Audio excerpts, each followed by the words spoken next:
Este assassino que nós vamos falar hoje foi acusado de 500 violações. Ladies and gentlemen, Ray Gobb, o criminoso. Sejam bem-vindos a mais um vídeo do canal ao Vasco e hoje vamos falar de mais crimes que aconteceram em Portugal que realmente chocaram todos os portugueses. E vamos falar nada mais, nada menos do que Ray Gobb, também conhecido como Francisco Leitão. oh Magico. Está aqui é uma limpeza de ouvidos. Se queres limpar os teus ouvidos, então aprenda a fazer isto. Com um cordel. Francisco nasceu dia 28 de outubro de 1968 em Carqueja, na Lourinhã. Ele era filho de primos direitos, logo eu acho que nós percebemos que isto iria dar errado. Para além disso, a sua infância, e vocês sabem que eu gosto muito de explorar a infância no que toca a este tipo de assassinos e psicopatas, porque é muito importante analisar a infância que estas pessoas tiveram. Francisco também não foge muito à regra, porque o pai perdeu a perna, ele precisou de alguns cuidados depois disso, e a sua mãe também morreu muito nova. E vocês vão perceber que eu, ao longo do vídeo vos vou mostrar aqui alguns vídeos dele, porque ele tem um canal no YouTube. E pronto, vamos dizer que se ele não tivesse sido criminoso, provavelmente era youtuber. Há aqui uma linha que ele não escolheu que deveria ter escolhido. E não é a linha de passar o fio pelo ouvido. Impressionante já agora. Francisco Leitão casou-se muito novo, casou-se aos 24 anos com Rosa Nunes de apenas 20. E esse casamento não resultou muito bem e só durou 2 meses. Porque ele era muito violento e tratava-a como se ela fosse uma empregada. E obviamente que não resultou. Já começamos a ver aqui os indícios de uma pessoa que talvez vá fazer porcaria no futuro deste vídeo. Não? Depois dessa relação, ele viveu uma década com um homem do qual essa relação também acabou por não resultar. Depois disso, mais tarde juntou-se com a sua vizinha da frente, Gina, do qual tiveram uma filha, mas depois acabaram também por se separar e elas as duas mudaram-se para a França e ele ficou a bater muito mal. Depois disso, quase que se dá o crescimento do Ray Gobb, do Palácio dos Gnomos, do qual Ray Gobb, Francisco Leitão, tinha uma casa e fez imensas transformações, como vocês podem ver aqui nas imagens. Ele tinha gnomos, armadilhas medievais, muralhas, torres, anjos. Como vocês podem ver, ele alterou completamente a sua casa e por isso é que ele também seria o rei dos gnomos. E agora é que vocês vão perceber o quão ele batia mal das carochas. Ele dizia que tinha sangue azul e que era descendente dos príncipes de Vigo e pronto, que pertencia à realeza, e vocês vão começar a perceber a partir de agora que esta história vai ficar cada vez mais escura, porque agora tem piada. Eu vou experimentar lançar a minha ira cá para fora, a minha energia cá para fora. Tentar provar a vocês que dentro do nosso corpo existe magnetismo. Mas a partir dos próximos minutos não vai ter piada nenhuma, porque as coisas que ele fez a estes jovens vai ser ainda mais chocante e espero que te prepares. Se não tens estômago para isto, não vejas, não vale a pena. Ao longo do tempo, Francisco Leitão começou a ficar confortável e começou a meter-se com os jovens. Ele convidava jovens para a sua casa e muitas das vezes oferecia passeios com o seu Audi, com o seu carro e também dinheiro. O problema é que ele também não tinha muito dinheiro, mas ele engendrava lá os planos dele de manipulação. Para além disso, ele também muitas vezes oferecia alojamento a estes jovens, que às vezes tu podes imaginar, se os jovens podem estar mais frustrados com os pais, provavelmente vão estar mais suscetíveis a serem manipulados. E pronto, era o que Francisco Leitão fazia. Ele dizia que era um mago aos jovens, dizia que conseguia contornar as energias do universo e manipulá-las. Por isso, eu não permito que o mundo acabe no dia 21 de dezembro do ano 2012. Do meu lado direito tenho aqui um amigo, o Daniel, que tem 16 anos. Ele não está pronto para enfrentar o fim do mundo no dia 21 de dezembro do ano 2012. Vai ter 19 anos na altura. O Nelson, que está aqui, na altura vai ter 30. E eu vou ter 44 anos. Eu estou preparado, mas eles não estão. Portanto, nem vocês estão preparados para a nova evolução do novo mundo. Ele dizia que conseguia fazer previsões do mundo, até falar com pessoas mortas, e vais ver à frente que ele utilizou isso também para manipular uma jovem. E eu não sei se tu te lembras do grande drama que existiu em 2012, até o filme que surgiu. E bem, eu acho que todos nós tínhamos uma pequena sensação que o mundo se calhar poderia acabar em 2012. Mas Francisco Leitão acreditava piamente que iria mesmo terminar. Para além disso, pregava isso para os jovens, trazia lá para casa. Mas ele dizia que tinha o poder para terminar E ele era uma pessoa carismática em torno destes jovens, e os jovens realmente acreditavam nisto, acreditavam que ele tinha este poder. Eu não sei também até que ponto é que surgiu esta manipulação. Obviamente que alguns jovens foram lá à casa e não acreditaram nestas tretas e foram-se embora, ou ficaram lá para estar só com os seus amigos. Mas ele fazia lá várias sessões, e vocês têm até no canal, em que ele incorporava espíritos e começava para ali a gritar. Houve um vídeo até nojento que ele pôs uns bichos dentro da cama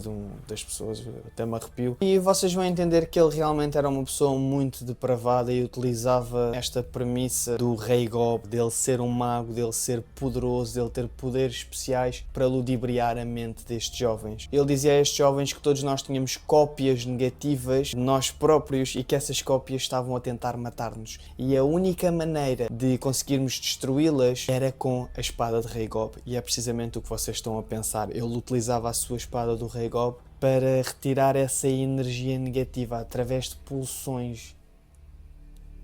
Exatamente. Ele acabava por manipular completamente estes jovens a fazerem algo que eles não queriam, mas como eram manipulados e pensavam que realmente estavam em perigo e a família também estava em perigo e ficavam com medo, pronto. E vocês já sabem, os jovens são às vezes muito manipuláveis. Depois tu já estás mal disposto ou mal disposta neste vídeo, mas se quiseres continuar a ver, nós podemos continuar. Ele era homossexual, porque a maior parte das vítimas dele seriam homens. Ele fazia mesmo isto mais com jovens rapazes. E eu não estou a dizer que ele era exclusivamente homossexual, eu acho que ele, pela história, parece-me ser bissexual, mas mesmo assim não tenho a certeza. Por isso, se calhar, explicaria porque é que as relações dele nunca correram muito bem. E ele teve também aquela relação com um homem durante 10 anos. Pronto, isto sou eu aqui agora a analisar um bocadinho mais do que devia. Para tu veres ainda por cima o quão louca é esta história, eles tinham um calendário sexual.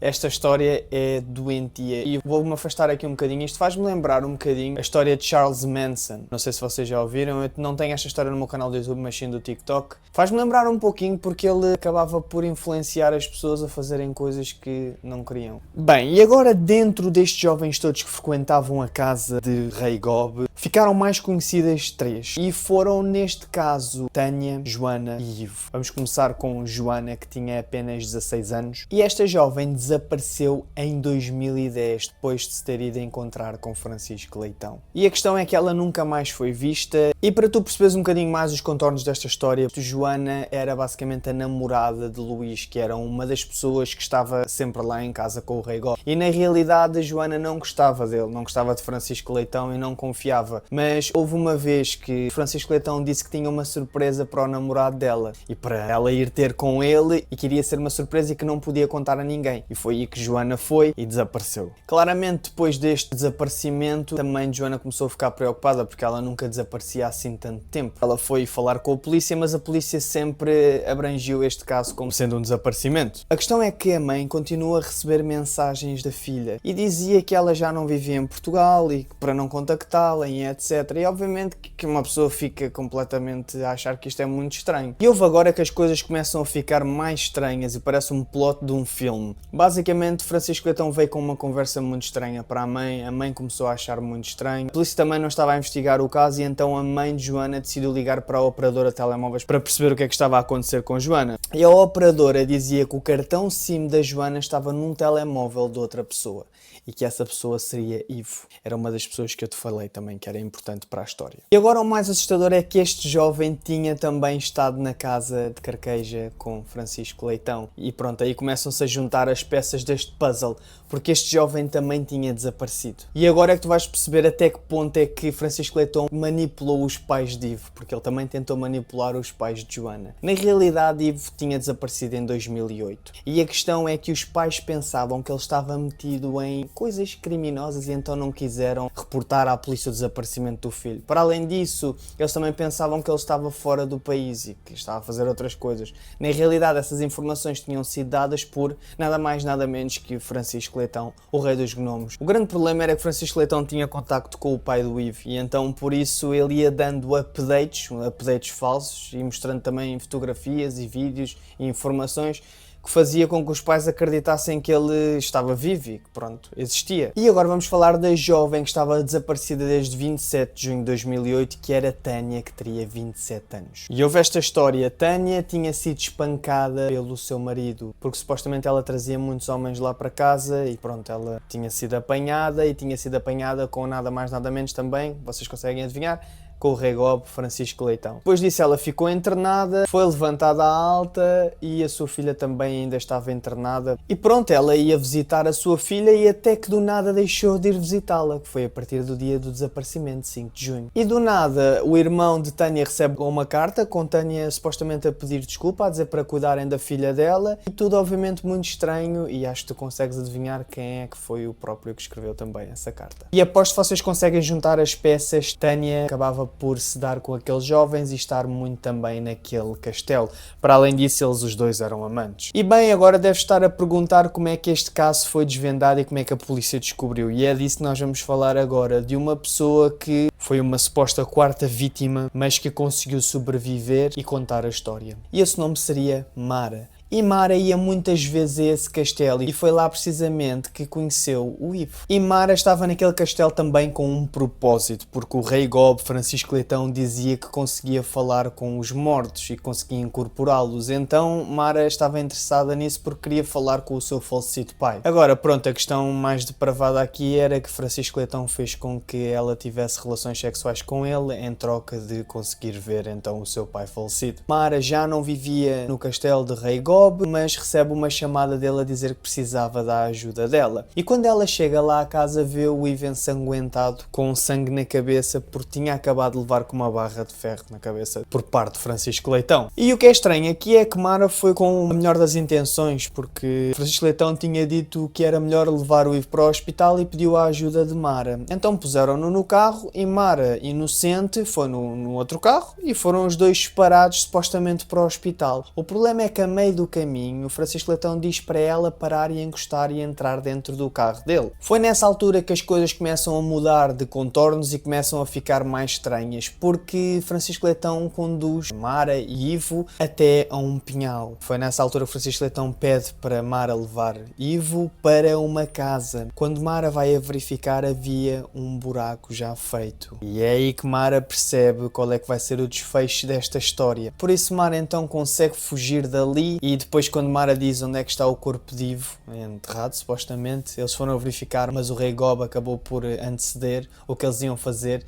e deve ter escondido o corpo no outro lado porque o corpo nunca foi encontrado. E agora, para tu teres a noção, estes 3 jovens que morreram e desapareceram nunca foram encontrados, então no julgamento foi realmente muito difícil conseguir suportar, pronto, com essas evidências dos corpos que não havia, não é? Quando foi julgado foi condenado a 13 anos de pena de prisão pela morte de Mara, a 12 anos de prisão pelo homicídio de Ivo e a 18 anos pelo homicídio de Joana. 3 anos por ocultação de cadáver e a mais um par de meses que tu vais ao fim e ao cabo a somar todas estas penas e dá muito mais que 25, mas como em Portugal a pena de prisão máxima é 25 anos, ele apanhou apenas os 25 anos de prisão. Em 2017 ele teve que responder por 542 crimes de violação. Pronto, como tu podes perceber, 25 anos aqui em Portugal não é nada. Mas uma coisa eu posso te dizer, ele realmente tinha razão de uma coisa.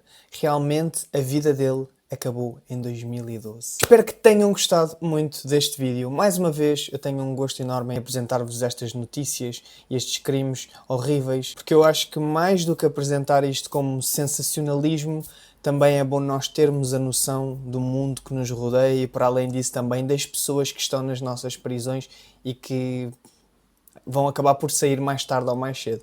Porque o Rei Gob, mais tarde ou mais cedo, irá sair da prisão. E isso eu posso te assegurar que ele vai sair e vai viver uma vida normal. E pronto, eu espero que tenham gostado deste vídeo. Deem um likezinho, subscrevam também se já não estão subscritos. E obviamente estou sempre aberto a novas sugestões aqui em baixo nos comentários. Um grande abraço.